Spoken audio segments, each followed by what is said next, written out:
আজকে তুমি বিবির তামাশায় পড়িয়া তালে পরে দাড়ি কাটবা, বেপরদায় চলবা, কিন্তু তুমি বিপদে পড়িয়া দেখো তোমার কলিজার বিবিও তোমার আপন থাকবে না।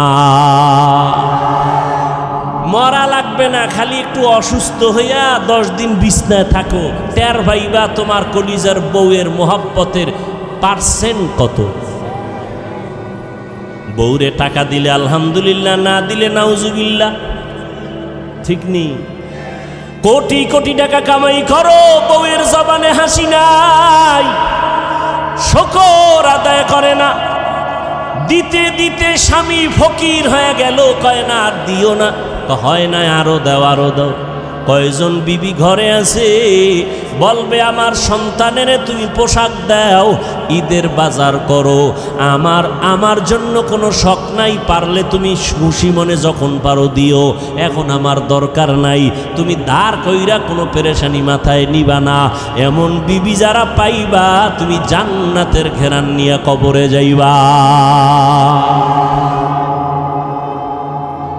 আমগো আম্মা জানেরা স্বামীরে ফকির বানাইতে পারলে খুশি, পেরেশানি হুদা জায়গায় একটা টেলিফোন কইরা কবে কই আছো, কয় এখানে আছি, তাড়াতাড়ি আইও, ভেজাল কি বিষয়, দৌড়ায় গেছে এদিকে একটা জরুরি মিটিং, এক প্যাচ লাগাইয়া দিছে টেলিফোন দিয়া, বাসায় গিয়া খায় এই আমার মাথাটা ঘুরায়, তো এখন ভালো হয়ে গেছে।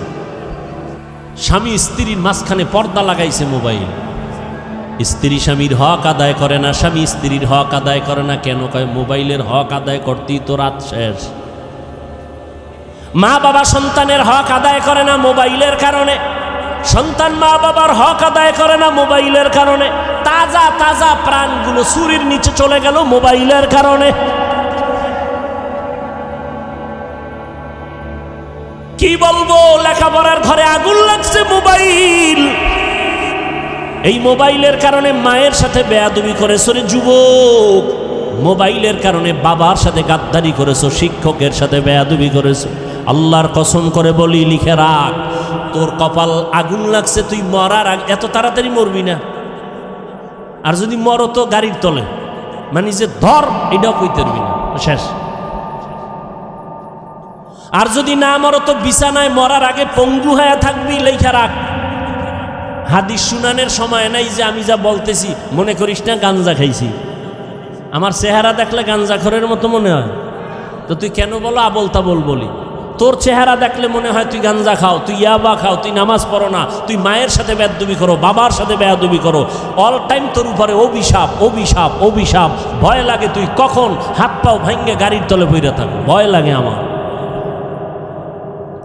শিক্ষকের সাথে বেয়াদবি করেছ, পাওয়ার দেখাইতে গেছো শিক্ষকের সাথে, আল্লাহর কসম করে বলি আল্লাহ তোরে মাফ করবে না শিক্ষক যতদিন পর্যন্ত তোরে ক্ষমা না দিবে। এটা বান্দার হক, বান্দার হক, বান্দার হক। মা বাবায় ক্ষমা না দেওয়া পর্যন্ত আল্লাহও দিবেন না। মোবাইলের কারণে মায়ের কাদাইছো রে বেয়াদব, এই মোবাইলের কারণে শিক্ষকের কলিজাটা ফাটায় দিছো দুঃখ দিয়া। অভিশাপ তোর কপালে লাগছে, যে কারণে চোখেও পানি আসে না, মোনাজাতও ধরতে চাও না, অন্তর শক্ত হয়ে গেছে, চেহারার মধ্যে কোনো নূর নাই। মরার আগে বিছানায় পড়ে থাকবি। আর যদি মা বাবার থেকে, শিক্ষকের থেকে, মুরব্বীদের থেকে তওবা নিয়া, ক্ষমা নিয়া মাওলার কাছে মাপ চাও, মুহূর্তে আমার আল্লাহ তোর জীবনটার সব গুনাহ মাফ করে পবিত্র বানায় দিবেন। ও যুবক আল্লাহর গোলাম, হাসতেছো না? খুব মজা লাগতেছে নাকি? মা বাবায় বরদোয়া করে শুনে খুব মজা লাগে না? শিক্ষক বরদোয়া করে খুব মজা লাগে, গাড়ির তলে ভইরা মরবি শুনে খুব মজা লাগে না? অন্তরে একটু দুঃখ লাগে না যে আমি এত খারাপ? অথচ ১৫০০ বছর আগে রসুল কি বলছেন? যুবকেরা আমি মুহাম্মদের উপকার করেছে আর বুড়ারা বিরোধিতা করেছে। যুবক এক পৃথিবীর একটা অমূল্য সম্পদের নাম যুবক। আল্লাহর কাছে যৌবনের ইবাদতের দাম বেশি, দুনিয়াতে যুবক সময়ের দাম বেশি, শক্তির দাম বেশি। আমি বলছি তুমি হুজুর হও না, ডাক্তার হও, ইঞ্জিনিয়ার হও, প্রফেসর হও, এমপি হও, এসপি হও, ডিসি হও, বেয়াদব হইও না।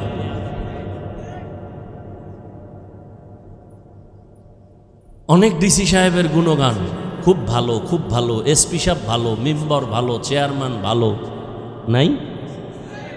সব কিছুর ভালোর পেছনে মায়ের অবদান, মায়ের দোয়া। মা বাবার দোয়া, চোখের পানি না থাকলে কোনো সন্তান এ দুনিয়ায় সম্মানের চেয়ার পাইতো না। কিন্তু কত সন্তান বুঝেও না যে মা বাবার দোয়ার কারণে এখানে বসছে। মা বাবার খোঁজ খবর নেয় না, মা বাবার জন্য দোয়াও করে না। বন্ধু বান্ধবের টাকা পয়সা বিলায়, মা বাবার জন্য বিলাইতে পারে না।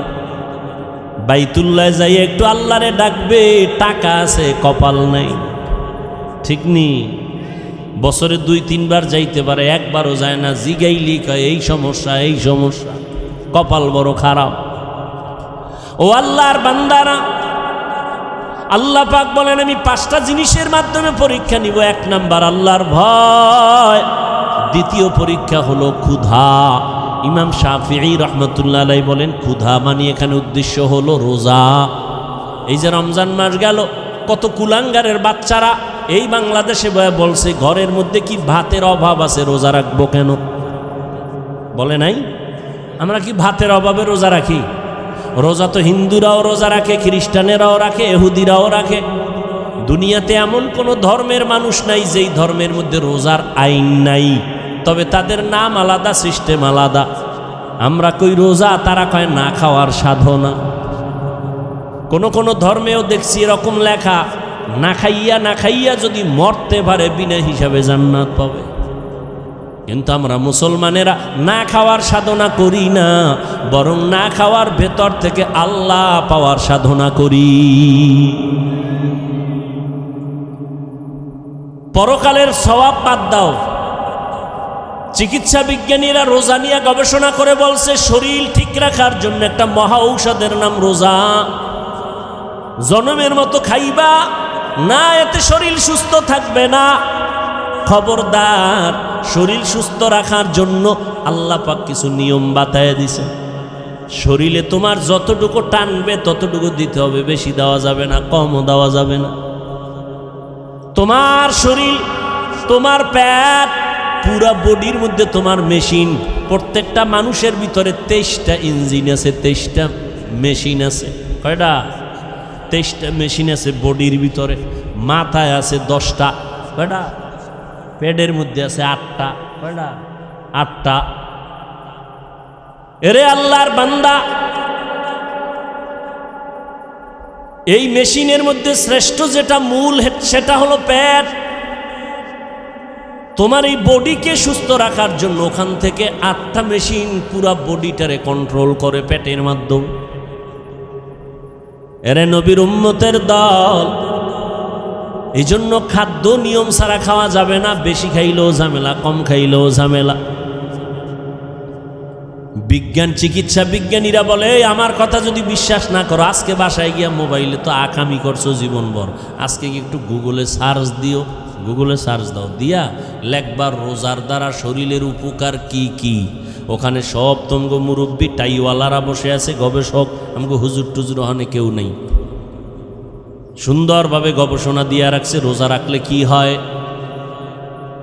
আমাদের বাংলাদেশের এক হিন্দু ডাক্তার গত রমাজানে 50 লাইনের একটা ফেসবুকে লেখা দিছে, আমাকে একজনে দেখাইল রোজার দ্বারা শরীরের কি উপকার। এজন্য রহমতের নবী পৃথিবীর শ্রেষ্ঠ ডাক্তার।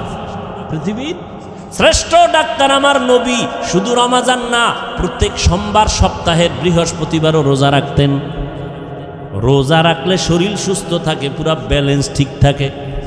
আর জনমের মতো খায়, আল্লাহ যা দিছে আও খায়, নিজেও আউলা জাউলা খাইতেছে। খাইয়া আস্তে বিছানায় পইরা থাকে, তো লাভ কি? হালাল হারাম খাইলে কোনো শান্তি নাই রে বাবা। হালালটারও যারা হারাম বানায় খায়, এই কারণে পেট নষ্ট, তার সব নষ্ট। পেটে ব্যথা উঠছে, পেটের খানাটা বলতো মাথা ব্যথা শুরু হয়ে গেছে, খানাও, ঘুমও নাই, রুচিও নাই, সব নষ্ট হয়ে গেল। এজন্য আল্লাহ বলেন আমি ক্ষুধার মাধ্যমে পরীক্ষা নিব রোজা। আরাফার রোজা সামনে আসতেছে, আশুরার রোজা মুহররমে। আরাফার রোজা নফল রোজা মাঝে মাঝে রাখিও, শরীর সুস্থ থাকবে। হিন্দুদের মধ্যে খবর নেন, ওরা খায় খুব সীমিত, আমাকে মুসলমানের থেকে অনেক সুস্থ। তারা নিয়মতান্ত্রিক যা খায় খুব সাবধানে খায়, নিয়মতান্ত্রিকভাবে চলে। আর মুসলমানের মধ্যে আর এই বাঙালি জাতি কি পরিমাণ যে খাইতে পারে, আর না পারলেও কিলাকিলিতে অনেক উপরে আছে। এই যত মামলা হামলা শুধু খাওয়ার জন্য, আর কেউরে খাইতে দিব না, সব আমি খাবো। এটা হলো কুত্তার মেজাজ। কুত্তা চায় সব একা খাবে, অন্যকে খাইতে দিবে না। কি ঠিক না? মাইকে বলে কেউ খাবে কেউ খাবে না, তা হবে না। মাইকের থেকে নামার পরে সব নিজের গুদাম ভরে, গরিবরা না খায় মরে। কি 2 নম্বর পরীক্ষা হলো রোজা ক্ষুধার মাধ্যমে। সংক্ষেপ বলে ফেললাম। 3 নম্বর হলো মালের কোরবানি। তার মানে এখানে ইমাম শাফিঈ রাহমাতুল্লাহ আলাইহি বলেন এখানে মালের কোরবানি মানে যাকাত। কি আল্লাহর কসম 1 বার, আল্লাহর কসম 2 বার, আল্লাহর কসম 3 বার। আমার দেশের ধনীরা পাই পাই হিসাব করে যদি যাকাত দিত, এই জমিনে কোনো দারিদ্র বিমোচন থাকতো না, সব বিমোচন হয়ে যেত। আর কসম করে বলে গেলাম আল্লাহর কোরআন সামনে, যতদিন পর্যন্ত আল্লাহর দেওয়া অর্থনীতি যাকাত সঠিকভাবে জমিনে কায়েম হবে না, ততদিন পর্যন্ত দারিদ্র বিমোচন হবেই না, হবেই না। কোনো চালাকিতে চলবে না। আল্লাহর দেওয়া অর্থনীতি যাকাত আদায় করো সব সময়, বছর শেষে পাই টু পাই হিসাব করে। ওই 100 টাকায় 2.5 টাকা গরিব খাবে, ধনী খাইলে ওর বাকি 97 টাকা আটানাও হারাম হয়ে যাবে। ওটার মালিক 2.5 টাকার মালিক গরিব। যাকাত দিতে বলে নাই, যাকাত আদায় করতে বলছে। যাকাত দেওয়া এক জিনিস, আদায় করা আর এক জিনিস। এ বিষয়ে রমজানে আমি বিস্তারিত বয়ান করছি, এ নিয়ে বয়ান করা এখন আর যাবে না। আর যাকাত যাকে দিবে তাকে বলতে পারবেন এটা যাকাত দিছি, গোপনে দিয়া দাও। যে যাকাত খাওয়ার উপযুক্ত তাকে দাও, দিয়া পৌঁছাইয়া দাও। লাইনে দাঁড়াইয়া এরপরে ফকিন্নির মতো রৌদে পুরে যাকাত নিবে, ইসলাম এটা নিষেধ। বরং 2.5 টাকা গরিব পাবে, এটা আমার কাছে, আমি তার কাছে ঋণী। হ্যাঁ, 3 নম্বর মালের কোরবানি। গরিবরা কয় তো আমগো তো আর ঝামেলা নেই, মালও নাই ঝামেলাও নেই। আল্লাহ কয় 4 নম্বর গরিব তোমার জানের কোরবানি। ধনী বলল আমি টাকা দিলাম মাহফিল চালাও, ধনী বলে আমি টাকা দিলাম মাদ্রাসা উঠাও, মসজিদ উঠাও। ধনী জানের কোরবানি দিতে পারবে না, সময় নাই, সম্ভব না। এবার কয়েক গরিব তুমি জানের সময় দাও, পরামর্শ নাও, কাজ করো, তুমি জান দিয়ে একটু খেদমত করো। তাহলে গরিব ধনী মালের কোরবানি দিল, গরিব জানের কোরবানি দিয়া দুজন জান্নাতের বাসিন্দা হয়ে যাও। জান মালের কোরবানি। হজে যারা যায় তারা দুটোটাই দেয় একসাথে, মালের কোরবানি, জানের কোরবানি। মেহনত করে। 5 নম্বর ফলের ঘাটতি। ইমাম শাফিঈ রাহমাতুল্লাহ আলাইহি বলেন এখানে ফল দ্বারা হলো সন্তান। কারণ কোরআন শরীফে প্রত্যেকটা মাকে বলা হয়েছে ফসল উৎপাদনের ক্ষেত, আর ওই ক্ষেতের ফসল হলো সন্তান। আল্লাহ সন্তান দিয়ে আবার নিয়ে যাবেন, কাউকে দিবেনই না। এটা আল্লাহর পরীক্ষা। লিল্লাহি মুলকুস সামাওয়াতি ওয়াল আরদ ইয়াহাবু লিমান ইয়াশাউ ইনাসা ওয়া ইয়াহাবু লিমান ইয়াশাউ যুকুর আও ইউযাওবিজুহুম যুকরানা ওয়া ইনাসা ওয়া ইয়াজআলু মান ইয়াশাউ আকিমা ইন্নাহু আলিমুন কাদির।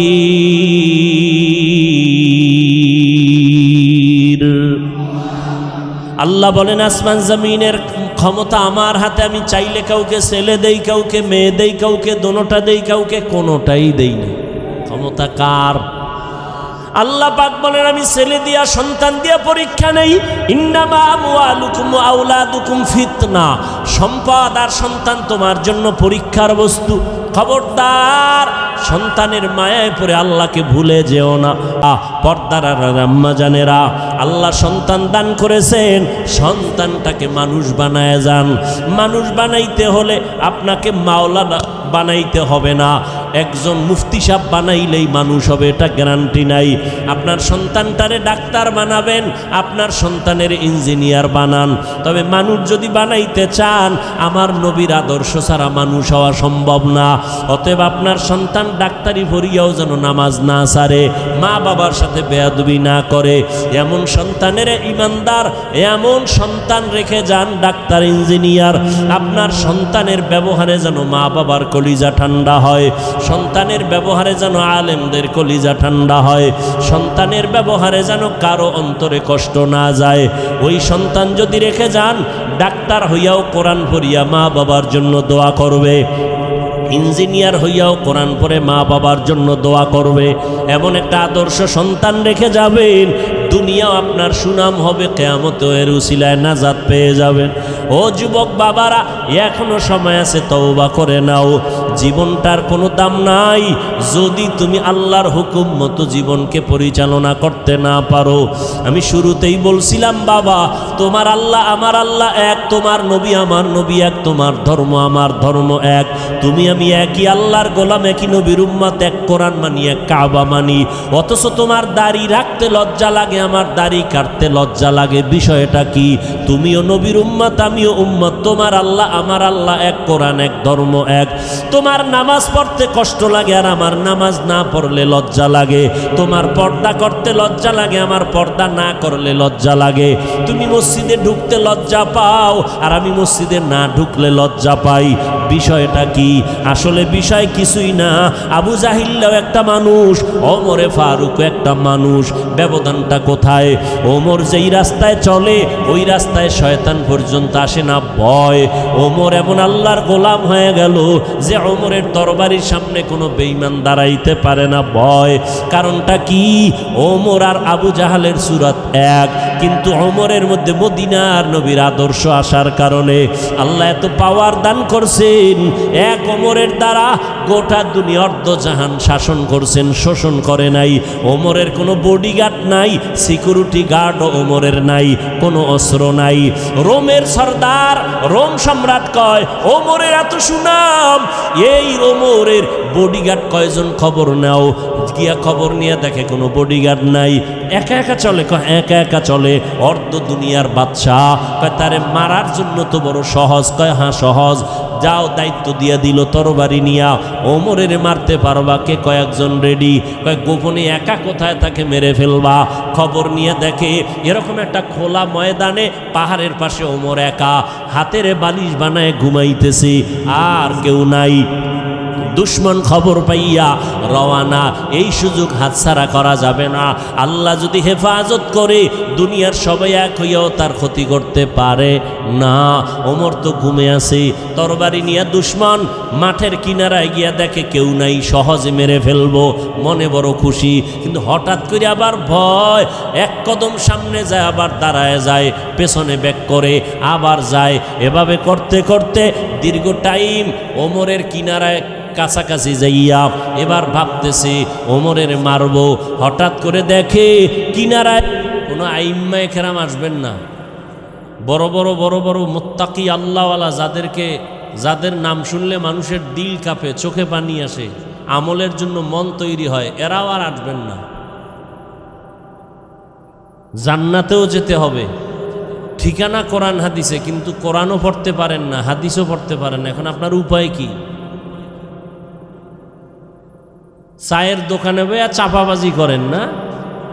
আমি কোরআন মানি, হাদিস মানি, কোনো ব্যক্তি মানি না, মাযহাব মানি না, আমি কোনো উলিয়া মানি না।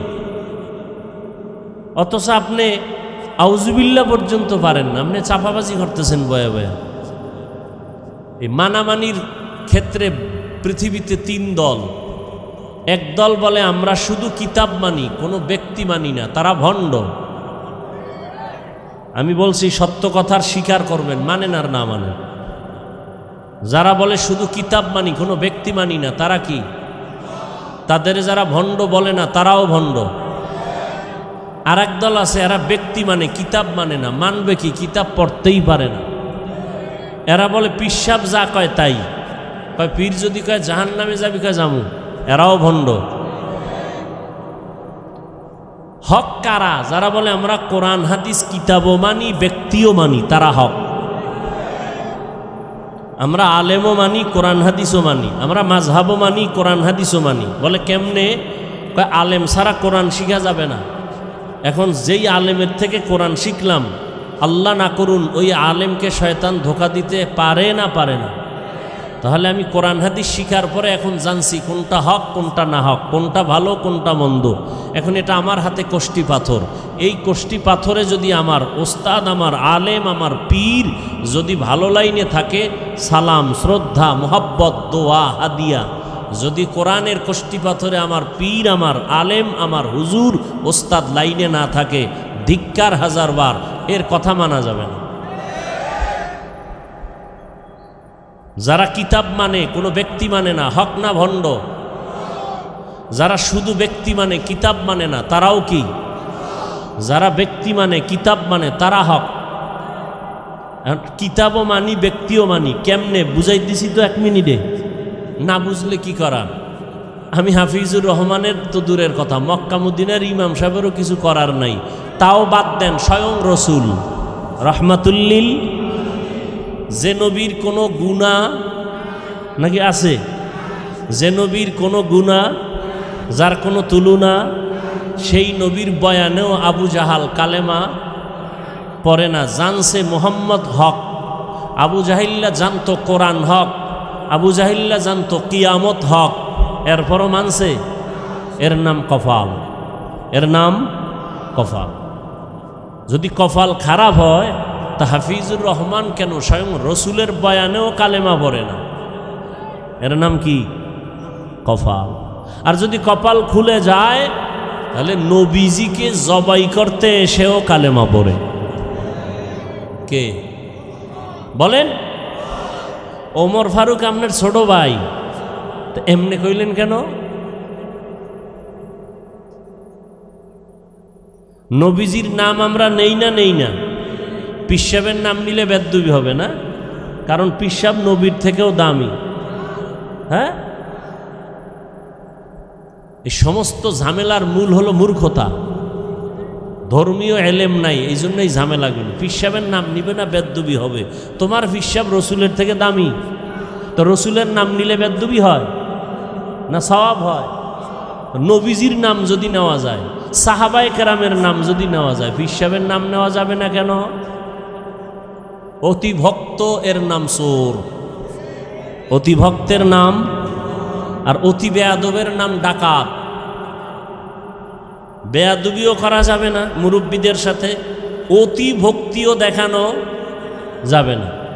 বউরে মোহাব্বত করা ইসলামে নিষেধ নাই। মোহাব্বত করতে গিয়ে কি মায়ের থেকে বেশি?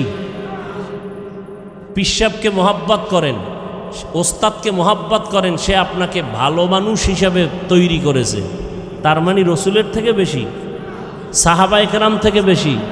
তো নবীর নাম নেওয়া যায়, আবু বকরের নাম নেওয়া যায়, ওমরে ফারুকের নাম নেওয়া যায়, পীরের নাম নেওয়া যাবে না। এটা কোন ধান্দাবাজি?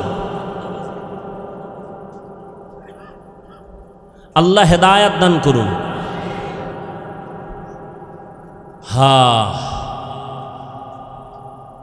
তাহলে জান্নাতের পথ চাই, জান্নাতের ঠিকানা আছে কোরআন হাদিসে, পড়তেও পারি না। পথ কি? রাস্তা কি? রাস্তা একটা।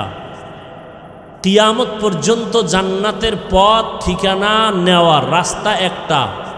কোরআন হাদিস মতে উলামায়ে আহলে হকদের থেকে জান্নাতের ঠিকানা নিয়ে চলতে হবে। বুঝে আসছে কথা? ডাক্তার সাহেবের কাম কি? বিল্ডিংয়ের ডিজাইন করা, হ্যাঁ? আর ইঞ্জিনিয়ারের কাজ হইল একটা অসুস্থ রুগীর প্রেসক্রিপশন দেওয়া। ডাক্তারের কাজ ইঞ্জিনিয়ার করতে পারে, ইঞ্জিনিয়ারের কাজ ডাক্তার করতে পারে। যদি শক্তি দিয়ে করতে চায় সমাধান হবে না ভেজাল হবে? এটা বুঝছেননি? এটা বুঝছেন? আখেরাতের লাইনে কইলে বাঁকা হয়ে যান কেন? যে ওলামায়ে কেরামের কাজ ডাক্তার করতে পারে না, ইঞ্জিনিয়ার পারে না, ওলামায়ে কেরামের কাজ করবে ওলামায়ে কেরাম। এটা আল্লাহ পক্ষ থেকে নির্ধারিত, রসুল থেকে সিল মারা। এটা যদি কোনো ইঞ্জিনিয়ার করতে যায় সমাধান হবে না ভেজাল? ইঞ্জিনিয়ার কোনো ডাক্তার করতে গেলে সমাধান হবে না ভেজাল? দুনিয়ার সব কাজ সবাই পারে, ওলামায়ে কেরামের যে একটা আসল কাজ কোরআন হাদিস মতে, এটা পৃথিবীর ভিন্ন কেউ পারে না, পারবে না, সম্ভব না। এজন্য আল্লাহ কোরআনের আয়াতে বলছেন, ওয়াজআলনা মিনহুম আইম্মাতান ইয়াহদুনা বিআমরিনা। ওলামায়ে কেরামের দায়িত্ব হলো সারা দুনিয়ার উম্মতকে জান্নাতের পথে আহ্বান করবে, হেদায়াতের দাওয়াত দিবে। এই কাজ আলেমদের, এটা আর কেউ পারবে না, সম্ভব না। কিন্তু এখানেও ঝামেলা ঢুকছে। কি ঢুকছে? ঝামেলা ঢুকছে। কি ঝামেলা? বলে ওলামায়ে কেরাম পিছিয়ে থাকবে কেন? তো কি করবে? কয় ইমামতি বাদ দে। কি ব্যবসা ল? ইমামতিতে বেতন কত? কয় ৬,০০০, বাকি কয় ১৩ মাস। বাদ দে। কি করো? ব্যবসা করো, কোটি টাকার মালিক হতে হবে। তাহলে আলেমরা আলেম হয়ে যদি ইমামতি বাদ দিয়ে ব্যবসা করে, তাই জানাজার ইমামতি করবে গরু, আর মসজিদে নামাজ পড়াবে ছাগল। কি বুঝাতে চাও? সত্য কথা স্বীকার করো, মানো আর না মানো। আমার বয়ানের মূল শব্দ আজকে এটা, মেনে নাও। মানো আর না মানো, স্বীকার করো। বোকা মানুষ কি বলে যাই লিখে রাখো, ভালো করে বুঝো। আর কপাল যদি পুড়ে যায়, আমি কেন, রসুলের বয়ানও কপালে কালেমা আসে না। আর কপাল যদি খুলিয়াই যায়, তো নবীকে তরবারি নিয়ে গলা কাটতে এসেও কালেমা পড়ে নেয়, এর নাম কপাল। এই এলাকায় মাহফিলের এলান চলছে বহুদিন, আসার নিয়ত করে অনেকে আসতে পারে নাই, ঠিক? এর নাম কপাল। আর একদল আসছে কিন্তু প্যান্ডেলে ঢুকতে পারে নাই। কোথায় তারা? আশেপাশে কিছু মার্কেট আছে না, ওয়াজ উপলক্ষে কিছু দোকান আছে না, ওখানে আড্ডা দেয়। কারণ সেখানে মাইকের আওয়াজও পাওয়া যায় ফাও, আর ওদিক দিয়ে নগদ পাইতেছে বেপর্দা নারী। কথা কান না কেন? সত্য কথাটা স্বীকার করতে বলছি, মানেন আর না মানেন, আছে না নাই? যাকে বিয়া করতে পারবেন তাকে দেখা দেওয়া জায়েজ নাই বিয়ার আগে, সহজ মাসআলা। যাকে বিবাহ করতে পারবেন তাকে বিবাহের আগে দেখা হারাম। ইচ্ছা করে একবার দেখবেন একটা কবিরা গুনাহ, একটা কবিরা গুনার শাস্তি ৭,০০০ বছর জাহান্নামের আগুন। মানেন আর না মানেন, স্বীকার করেন। আর যদি কারণ আমি ভুল বলি, আসেন, আল্লাহর কোরআন আছে। আমনে কোন নেতা আপনার থেকে বড় বড় বড় বড় বড় বড় বড় বড় সৃষ্টির মাস্তানরা পর্যন্ত কোরআন নিয়া কম চালাকি করে নাই। ১৫০০ বছর পর্যন্ত মাথা নত করে গেছে, স্যারেন্ডার করেছে, কালেমা পড়েছে, একটা ভুল কোরআন থেকে বের করতে পারেনি। আপনি কয় নাম্বারের মাস্তান? আল্লাহ আমাদের সব ভাইকে হেদায়াত দান করুন। আল্লাহ। তো উলামায়ে কেরামের ইজ্জত আল্লাহ বাড়ায় দেন, এই জন্য দোয়া করলাম। যারা ফেসবুকে আলেমদের বিরুদ্ধে লেখে, এরকম কিছু আল্লাহর বান্দা আছে না নাই? আছে না নাই? সারা বাংলাদেশে আমি বলি, এরা মা বাবার চূড়ান্ত অভিশপ্ত সন্তান।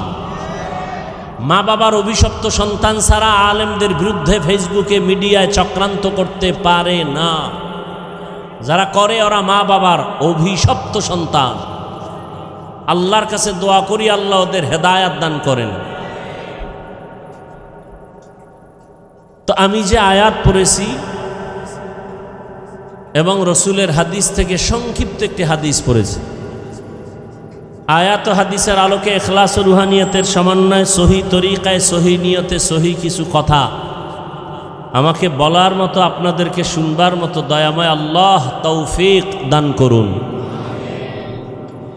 وَلَنَبْلُوَنَّكُمْ بِشَيْءٍ مِّنَ الْخَوْفِ وَالْجُوعِ وَنَقْصٍ مِّنَ الْأَمْوَالِ وَالْأَنفُسِ وَالثَّمَرَاتِ وَبَشِّرِ الصَّابِرِينَ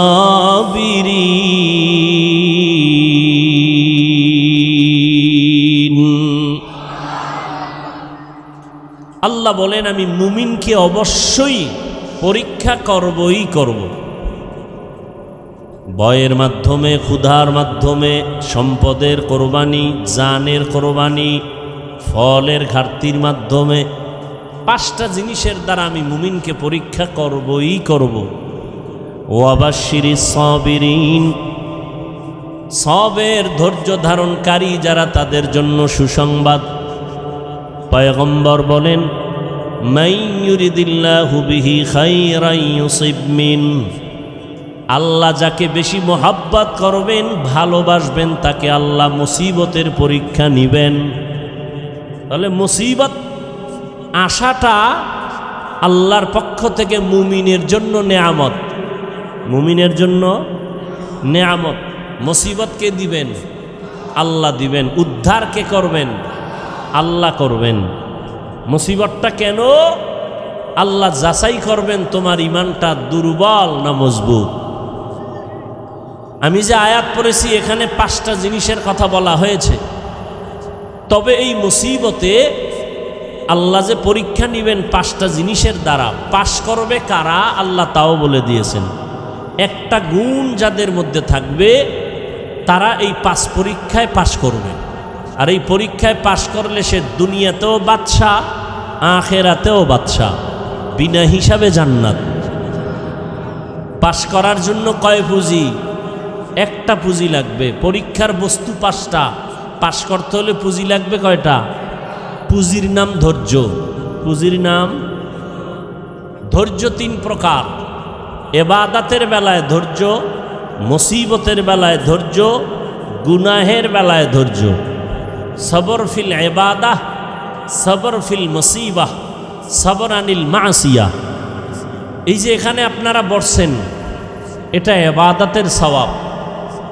1500 বছর আগে রহমতের নবী বলেন, উলামায়ে আহলে হকের মজলিসে যখন কোনো উম্মত কোরআন সুন্নাহর মোহাব্বত নিয়ে বের হয়, আল্লাহ প্রত্যেকের সাথে 70,000 রহমতের ফেরেশতাকে কাফেলা বানায় দেন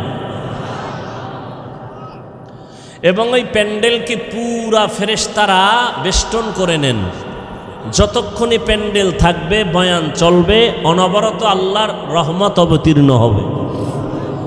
এবং আল্লাহ ঘোষণা করে দিয়েছেন, ফেরেশতারা ওই প্যান্ডেলে যারা আছে ঘোষণা দাও এদের জিন্দেগির সব গুনাহ মাফ। এই প্যান্ডেলটার মর্যাদা আছে না নাই?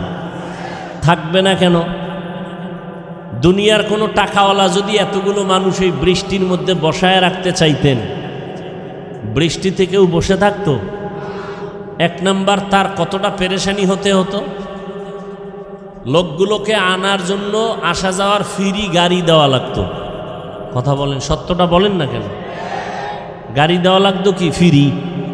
আসার পরে বসার ব্যবস্থা থাকতো, ভিআইপি যারা তাদের জন্য আলাদা চেয়ার, যারা নন ভিআইপি তাদের জন্য আলাদা ব্যবস্থা থাকতো, 2 পার্ট। কথা ঠিক? এরপরে ফাঁকে ফাঁকে নাস্তা, নাস্তা না পাইলেই চেয়ারের বাড়ি কি। এরপরে এই মানুষগুলোকে নিয়ন্ত্রণ করার জন্য রাখতো পুলিশ, র্যাব। যদি এতেও ভয় পাইতো তো সর্বশেষ নিরাপত্তার জন্য হাজির করত কুত্তা। কারণ মানুষের উপরে বিশ্বাস নাই, কুত্তা বেঈমানি করে না, মানুষ বেঈমানি করে। কোনোদিন কোনো কুকুর মালিকের সাথে বেয়াদবি করেছে পৃথিবীতে কোনো প্রমাণ নাই।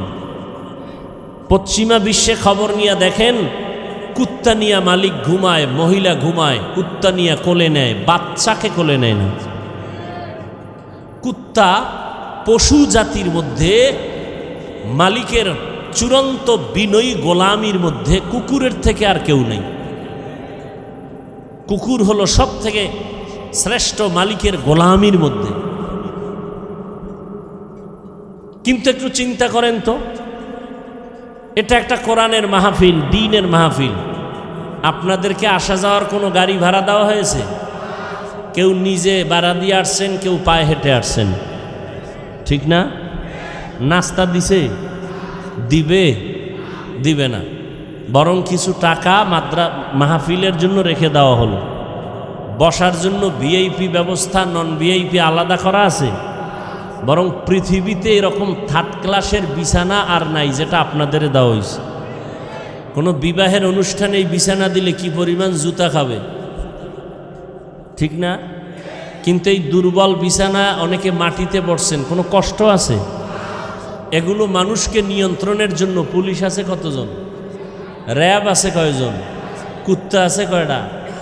নাই। একটা মানুষ কোনো চুপচাপ নিজ দায়িত্বে, কোনো আওয়াজও নাই। কপাল খুললে শুধু এই কথাগুলোর দ্বারাই মানুষের হেদায়েত এসে যায়। যেটা কেমনে সম্ভব? এতগুলো মানুষকে দুনিয়ার টাকাওয়ালারা আনতে গেলে গাড়ি লাগতো, র্যাব লাগতো, পুলিশ লাগতো, নিয়ন্ত্রণ লাগতো, খানা দেওয়া লাগতো, বসার ব্যবস্থা ভিআইপি। এরপরও কত জায়গায় মারপিট, মিডিয়ায় দেখা যায় চেয়ারে বাড়ি। একই দলের মানুষ এই খাওয়ন দাওয়ন লয়ে কিলেখিলি বেজে গেছে, আছে না নাই? অথচ এখানে বৃষ্টি দেখেন কি বৃষ্টি হলো, এরপরও মানুষ আল্লাহর রহমতে বসে আছে, কোনো আওয়াজ নাই, কষ্ট নাই, খানারও চিন্তা নেই। এই মুহূর্তে কাউরে টেলিফোনও যদি কেউ করে রিসিভ করবে না, কেটে দিবে। আবার দিলে আবার কাটবে, আবার দিলে আবার কাটবে। চতুর্থবার যদি দেয় তখন কান্ডারের নিচে নিয়ে আস্তে করে বলবে, এই মেয়ে 4-3বার কেটে দিলাম, আবার তুমি টেলিফোন করলা, তুমি বুঝো না আমি ব্যস্ত? আর যদি টেলিফোনটা ম্যাডাম করে তো আজকে রাত্রে তো খবর আছে। হাসার কথা না, বুঝার কথা। যেটা কেমনে সম্ভব? এই অবস্থা দেখা দুনিয়াতে বহু বিধর্মী কালেমা পড়ছে। এটা কেমনে সম্ভব? একমাত্র আল্লাহর মোহাব্বত আর রসুলের আদর্শ মানার কারণেই সম্ভব। এটাই জ্বলন্ত প্রমাণ আমরা মুসলমান শান্তির জিন্দিগি চাই, অশান্তি চাই না। আমরা মুসলমান মদিনার আদর্শ নিয়ে চলে, নিজেও শান্তি চাই, অন্যকেও শান্তি দিতে চাই, কলহ চাই না, দ্বন্দ্ব চাই না, মারপিট চাই না। কি আল্লাহ কোরআনে বলছেন, কেউ যদি অন্যায়ভাবে কাউকে হত্যা করে সে সারা দুনিয়ার মানুষকে হত্যা করার গুনায় শামিল। আজকে তো কুত্তা মারলে মানুষ কষ্ট পায়, মানুষকে জবাই করতে কষ্ট পায় না। আল্লাহ সবাইকে হেদায়াত দান করুন। তো যে পুঁজি লাগবে, পুঁজিটার নাম কি? ধৈর্য। এখন আপনারা বসে আছেন, এটা ইবাদতের ধৈর্য, এটা ইবাদতের সওয়াব। যাদের ধৈর্য আছে তারা আছে, যাদের ধৈর্য নাই তারা বৃষ্টি দেখে আসেই নেই। আর একদল আইসে অর্ধেক পথে দৌড়, আবার একদল প্যান্ডেলে বইয়াও দৌড়। বৃষ্টিতে মরবে, তবে বৃষ্টিতে মরবে না, এটা তার আব্বার মান্যত করা, এই জন্য উঠা দৌড় দিছে। এর নাম কপাল। বান্দা চাইলে কিছুই হয় না, আল্লাহ চাইলে সব হয়। আল্লাহ চাইলে সব হয়। কেউ চাইছে আজকের মাহফিলটা না হোক, একজন্য একটু বৃষ্টি হওয়াটা খুশির কারণ, এরা খুশি হয়েছে না। কিন্তু যারা চাইছে হোক তাকে অন্তরে কষ্ট আছে না। আল্লাহ কয় তোকেও একটু খুশি করলাম, হয়তো তুই মনে মনে ভাবতেছো বৃষ্টি না হলে মনে হয় আরো সুন্দর হতো, লোকজন বেশি হতো না। আমি আল্লাহ যা চাইছি তার উপরে শুকর আদায় কর। ধৈর্য বড় দামি একটা সম্পদ। ইবাদতের বেলায় ধৈর্য না থাকলে কোনোদিন ইবাদত করা যাবে। মুসিবতের বেলায় ধৈর্য, এই যে বৃষ্টি এটা একটা মুসিবত। আল্লাহ ওয়াদা করছেন আমি মুসিবত দিব, তো মুসিবত যখন আসবে ঘাবড়াইও না। ইজা আসাবাতহুম মুসিবাহ ক্বালু ইন্না লিল্লাহি ওয়া ইন্না ইলাইহি রাজিউন। মুসিবত যখন আসবে তখন তুমি দোয়া পড়ো, ইন্না লিল্লাহি ওয়া ইন্না ইলাইহি রাজিউন। আল্লাহর পক্ষ থেকে আসছে, আল্লাহর কাছেই ফিরে যাব, মুসিবত থেকে হেফাজত করো। আল্লাহ পাক চাইবেন যা তাই হবে, বান্দা চাইলে কিছুই হবে না, বান্দা কিছুই হবে না। সমুদ্রের ভেতর স্টিমার চলে, মালবাহী জাহাজ, মালিক ঢাকায় অফিসে বসে আছেন, সমুদ্র অনেক দূর, খবর আসলো জাহাজ পানির তলে গেছে গা, তুফান, বাতাস, বৃষ্টি। মালিক বলে আল্লাহর জাতের কসম, আমার জাহাজ পানির নিচে যায় নাই, ডুবে নাই, মাল নষ্ট হয় নাই। তুমি দেখছো নি? কয় না। জিব্রাইল আইছিনি? বলে না। গায়েব জানুনি? কয় না। তো বল্লা কেমনে? কয় খবর নাও।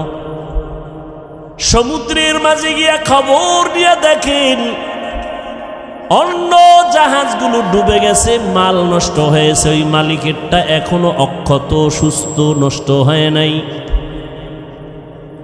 এসে বলে, সাহেব আপনার জাহাজ ডুবে নাই, ঠিকই বলছেন, মালও নষ্ট হয় নাই, তবে আপনি কসম খাইয়া গ্যারান্টি দিয়েছেন কেন? কি পুঁজি আপনার হাতে আছে? বলে, রহমতের নবীর হাদিস, রহমতের নবীর তাবিজ। রহমতের নবী বলছেন, যারা মালের হিসাব করে পাই পাই যাকাত দিবে, তাদের মাল আল্লাহ ফেরেশতা দিয়া পাহারা দিয়া হেফাজত করবে। কাদের কুদরত দারি বার কামাল, আন্তা রব্বি আন্তা হাসবি জুল জালাল, তুহি কাদের জলিলুল্লাহ জাহাদার, বহর হালে তুহি মেরা নেগাহদার। মালিককে, কোরআন হেফাজত কে করবেন? দিন হেফাজত কে করবেন? আল্লাহর নামটা জবানে আসে না? মোহাব্বত করে বলেন আল্লাহ, ভাল লাগে না?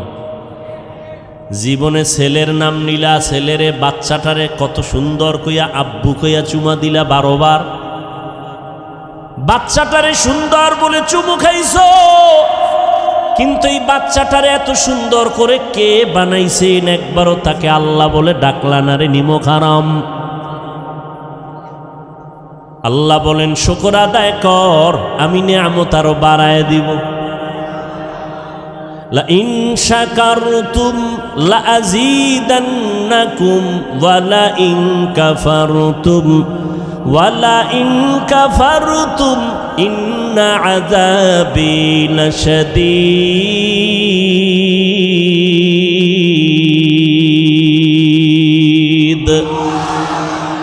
শুকরে নিয়ামত নেমতত আফজুকুনাত, কুফরে নিয়ামত কাফত বিরুকুনাত। হামদুলিল্লাহ শুকরিলাকায়া যুলমিনান, হাজিরিয়া নাজরি বার হালেমা। আল্লাহর বান্দা বলে, নবীজির ১৫০০ বছর আগে তাবিজ লাগানো মালের যাকাত সঠিকভাবে আদায় করো, আল্লাহ ফেরেশতা দিয়া মাল হেফাজত করবেন। দোকানে আগুন লাগে কেন? ঠিকমতো রসুলের তরিকায় ব্যবসা চালাও। ডাইনে বামে আগুন লাগবে, তোমার ঘরে লাগবে না। সাহাবীর ঘরে আগুন লাগছে, সবাই গিয়া কয় হযরত আপনার গ্রামের বাড়িতে আগুন লাগছে। বলে আল্লাহর কসম আমার ঘরে লাগে নাই। কয় দেখছেন নি? কয় না। কয় নবী কইছে? কয় না। জিব্রাইল আইছিনি? কয় না। তো জানলেন কেমনে? কয় খবর ল। গিয়া দেখে এক কাতারে হাজার ও শত বাড়ি সব পুড়ে গেছে, তার ঘরটা পুড়ে নাই। সাহাবীর সামনে গিয়া কয় কি ব্যাপার, আপনি জানলেন, গ্যারান্টি দিলেন, কসম খাইলেন কেন? কয় রসুলের তাবিজ, ফজরের নামাজের পরে একটা দোয়া আছে, ওই দোয়াটা যদি ফজরের নামাজের পরে পড়ে, মাগরিবের পরে পড়ে, আল্লাহ ফেরেশতা দিয়া তার বাড়ি ঘর হেফাজত করবেন, কখনো আগুনে ওই ঘর নষ্ট হবে না। বিশ্বাস, বিশ্বাস, বিশ্বাস। এ মেয়া, এই করোনার আগের ঘটনা, লন্ডনে সম্ভবত একটা গোল টেবিল বৈঠকে বিভিন্ন ধর্মের মানুষ বসা, মিডিয়ায় এটা ভাইরালও হয়েছে, অনেকে দেখে থাকতে পারেন। বলতেছে হাদিসে আছে আজোয়া খেজুর আছে না? কথা কয় না। আজোয়া খেজুরের এটা রসুলের স্পষ্ট একটা ডাইরেক্ট মুআজিজা, অলৌকিক পোড়া খেজুর। বেঈমানরা মুশরিকরা খেজুরের দানা এটাকে পুইরা দিছে, নবী এটা রোপণ করছেন, গাছ হইছে, খেজুর হইছে আজোয়া।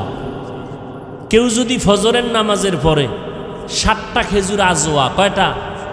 প্রতিদিন 7টা খেজুর খাবে, পারলে কপাল ভালো থাকলে একটু জমজম পানি পান করবে, না শুধু খেজুর 7টা, সব রোগের ঔষধ মরণ ছাড়া। এই আজোয়া খাইয়া যদি কেউ বিষ খায়, বিষের ক্রিয়া নষ্ট হয়ে যায়। তো ওই গোল টেবিল বৈঠকে এক বিধর্মী বলে, তোমাদের মুসলমানের নবী তার কিতাবে বইলে গেছে যে আজোয়া খেজুরের এত পাওয়া, যে এই খেজুর খাইয়া যদি কেউ বিষ পান করে তাহলে তার অ্যাকশন হবে না। হ্যাঁ অবশ্যই হাদিসে আছে। প্রমাণ দেখাইতে পারবা? তো কাহা পারবো।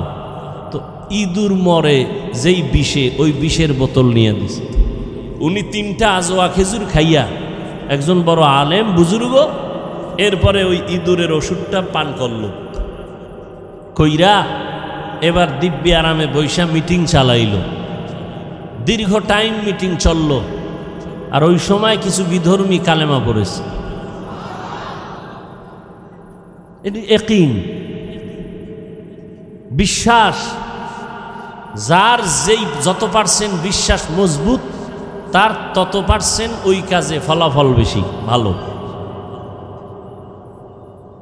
আমরা হুজুরকে দিয়া দোয়া করান না? কথা কয় না। কোরবানির সময় গরু জবাই দিছেন, ইমাম সাহেব কই আনেন, হুজুরের দিয়া করাইছেন কেন? আপনি পারেন না? দোয়া তো বাবার জন্য আপনি করলে এটা বেশি আছে, হাদিসে বেশি দরকার। হুজুরের দিয়া করান কেন? সমস্যা তো আপনার ভিতরে জবান না পাক করে ফেলছেন, গাঞ্জা খাইয়া বিড়ি টেনে, মিথ্যা কথা বলে। জবান পবিত্র রাখেন, আল্লাহর কসম। জবান দিয়া গালি দিবেন না, মিথ্যা বলবেন না, প্রতারণা করবেন না। এ জবান দিয়া যখন আপনি যা চাইবেন তাই পেয়ে যাবেন।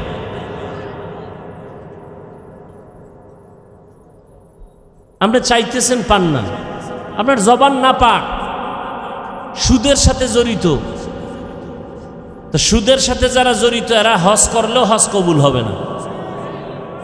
10 তলা মাদ্রাসা বানাইলেও একটা সওয়াব পাবে না। জীবনভর যত মোনাজাত দিবে একটা মোনাজাতও কবুল হবে না।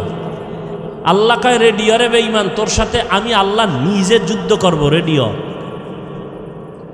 কারণ তুই কত খারাপ, তোর গর্ভধারিণী মায়ের সাথে 24টা ঘন্টার সেকেন্ডে সেকেন্ডে তোর আমল নামায় জিনার গুনাহ লেখা হয়। অথচ হুজুর বাদ দেন, আপনাদের লাইনে, জেনারেল লাইনে চাকরি করে, ব্যবসা করে, কোটি টাকার মালিক, 1 টাকাও সুদ খায় না, হারাম খায় না, নাই? সত্য কথা বলেন, নাই?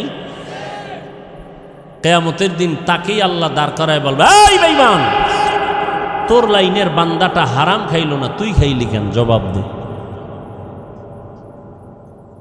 আল্লাহ হেদায়েত দান করুন। আর হারাম খাইয়া শান্তি আছে, দুনিয়ায় আছে। যদি একটু দুনিয়ায় শান্তি পেত তো মনটা একটু বুঝাইতো যে হ্যাঁ দুনিয়ায় শান্তি। মরার আগেই ভেজাও।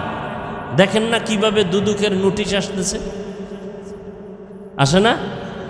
সম্পদ, কোটি কোটি সম্পদ কামাই করে শান্তি নেই। মরার আগেই মাইয়ার থেকে আলাদা, ছেলের থেকে আলাদা, বউয়ের থেকে আলাদা। এই একটা জীবন। খাইতে বইয়া শান্তি নাই, ঘুমাইতে শান্তি নাই, শরীর অসুস্থ।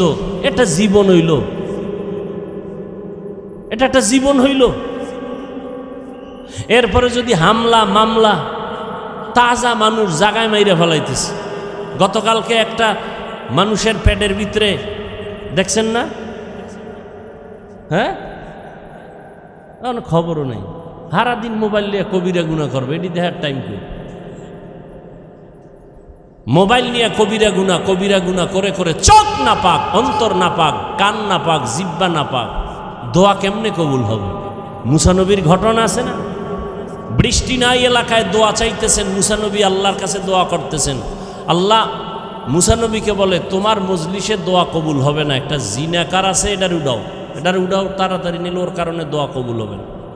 মুসা নবী তো রাগী নবী, এই জিনাকার ওঠ, তাড়াতাড়ি ওঠ, তোর কারণে এই দোয়া কবুল হইতেছে না।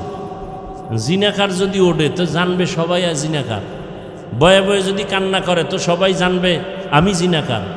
না কানতে পারে না উঠতে পারে, দিল খুইলে আল্লাহর একটা ডাক দিছে গোপন, এই মালিক 40 বছর আমি জিনা করি, আমার মা বাবা কেউ জানে না, তুমি জানো।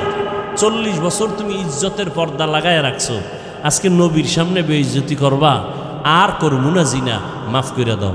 মুহূর্তে আকাশটা মেঘাচ্ছন্ন হয়ে গেল, বৃষ্টি শুরু হয়ে গেল, মুসা নবীর জিদ বাইরে গেল, এই খোদা মাত্র কইলা জিনাকার না উঠলে মোনাজাত করবো লইব না, তুমি ধাম করে বৃষ্টি দিলা, বিষয়টা কি?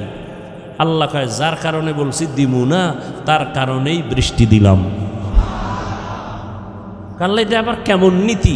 মুসা জানো না আমি আল্লাহর একটা নাম আছে রহমান, আমার একটা নাম আছে গফফার, বান্দা যখন কান্না দিছে আমি সব মাফ করে দিছি।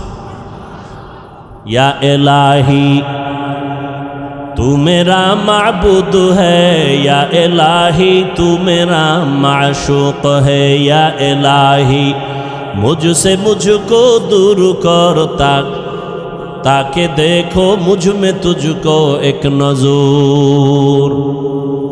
ধৈর্য নামের পরীক্ষার পাশ করার জন্য পুঁজিটা লাগবে বড় ধৈর্য। ইবাদতের বেলায় ধৈর্য, মুসিবতের বেলায় ধৈর্য, গুনাহের বেলায় ধৈর্য। ফজরের 4 রাকাত নামাজ, 4 রাকাত নামাজ পড়তে আপনার সর্বোচ্চ 20 মিনিট সময় লাগবে, কিন্তু কপাল পরা 20 মিনিটের ঘুমের মজা পাইয়া উঠে না, ঠিক নেই? ধৈর্য নাই, সারা রাত ঘুমাইছে, চিন্তা করেন 20 মিনিটের ঘুমের মজা ছাড়তে চায় না, কিন্তু এই 20 মিনিটের যে ঘুমাইয়া 4 রাকাত নামাজ পড়ল না, সাজাটা কি 20 মিনিট হবে? কঠিন সাজা হবে। গুনাহের বেলায় ধৈর্য, নিজেরে কন্ট্রোল করো। তুমি চাইলে মিথ্যা কথা বলতে পারো, কিন্তু নিজেরে কন্ট্রোল করো, মিথ্যা বলবা না, বিজয়টা তোমার পক্ষে একটু পরেই চলে আসবে। ধৈর্যের সাথে মুসিবত আসছে, তাড়াহুড়া করবা না, নিজেরে কন্ট্রোল করো, আল্লাহর সাহায্য কামনা করো। ধৈর্যের এই গুণটা যদি অর্জন করতে পারো, আল্লাহ তোমাকে দুনিয়া আখেরাতে অনেক পুরস্কার দিবেন। এর মধ্যে 2টা পুরস্কার দিবেন, বড় দামি, বড় শ্রেষ্ঠ পুরস্কার। দুনিয়ার পুরস্কার শ্রেষ্ঠ যেটা, আল্লাহ বলেন আমি আল্লাহ তার চিরদিনের বন্ধু হয়ে থাকব। ইয়া আইয়ুহাল্লাযীনা আমানুস্তাঈনু বিস-সাবরি ওয়াস-সালাহ ইন্নাল্লাহা মা'আস-সাবিরিন।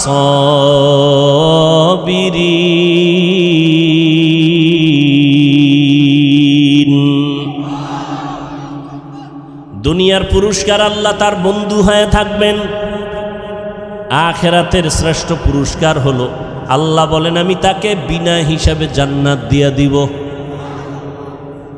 এই যে পুরস্কারটা কারা পাবে? কারা পাবে? ধৈর্য ধারণকারী। ইন্নামা ইউওয়াফাস সাবিরুনা আজরাহুম বিগাইরি হিসাব। আল্লাহ বলেন ধৈর্য ধারণকারীরা কিয়ামতের দিন আমি বিনা হিসাবে জান্নাত দিয়া দিব। ধৈর্য ধারণকারীরা আল্লাহর মোহাব্বত নিয়ে ধৈর্য ধারণ করো। ইয়া আইয়ুহাল্লাযীনা আমানুসবিরু ওয়া সাবিরু ওয়া রাবিতু ওয়াত্তাকুল্লাহ। ধৈর্য ধারণ করো, ধৈর্যের উপরে মজবুতি অর্জন করো, যে কোনো জায়গায় তুমি কামিয়াব হয়ে যাবে। আল্লাহ বলেন আমি এই ধৈর্যের মাধ্যমে 5টা পরীক্ষা করব। আমি আল্লাহ পরীক্ষা করে যাচাই করব কার ঈমান হালকা মজবুত। 5টার মধ্যে প্রথম যেই জিনিসটা দিয়ে আমি পরীক্ষা করব তার নাম হলো ভয়, মিনাল খাউফ। 4 মাযহাবের 4 ইমামের এক ইমাম, ইমাম শাফিঈ রাহমাতুল্লাহি আলাইহি লিখেন, এখানে ভয় দ্বারা উদ্দেশ্য হলো আল্লাহর আযাবের ভয়। ও আল্লাহর গোলাম, তুমি নামাজ পড়ো, পর্দা করো, দাড়িটা লম্বা করলে তোমার আল্লাহ খুশি, তোমার আপনজন আত্মীয় স্বজন বেজার হয়ে যাবে।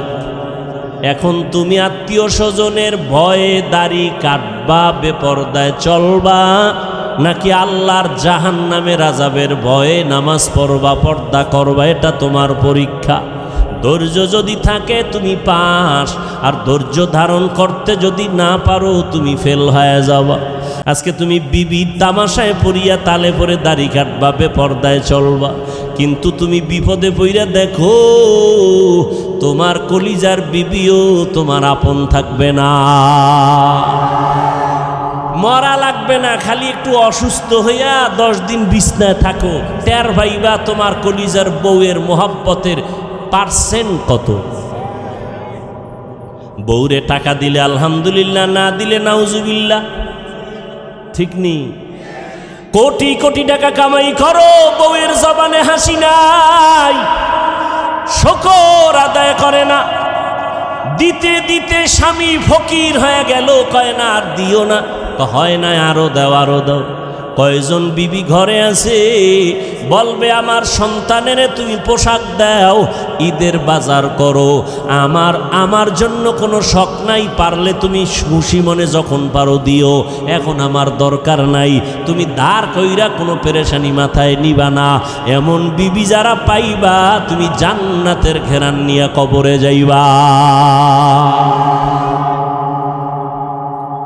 আমগো আম্মা জানেরা স্বামীরে ফকির বানাইতে পারলে খুশি, পেরেশানি হুদা জায়গায় একটা টেলিফোন করে কবে কই আছো, কয় এখানে আছি, তাড়াতাড়ি আইও, ভেজাল কি বিষয়ে দৌড়ায় গেছে, এদিকে একটা জরুরি মিটিং, এক প্যাচ লাগাইয়া দিছে টেলিফোন দিয়া, বাসায় গিয়া খায় এই আমার মাথাটা ঘুরায় তো এখন ভালো হয়ে গেছে।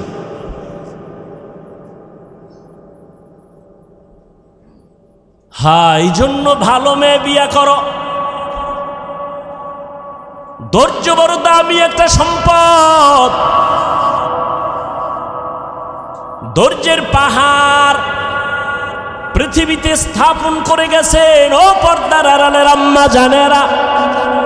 ইতিহাস ভালো করে পড়ো। কয়েকদিন আগে আম্মা জানদের ধৈর্যের পরীক্ষা গেল।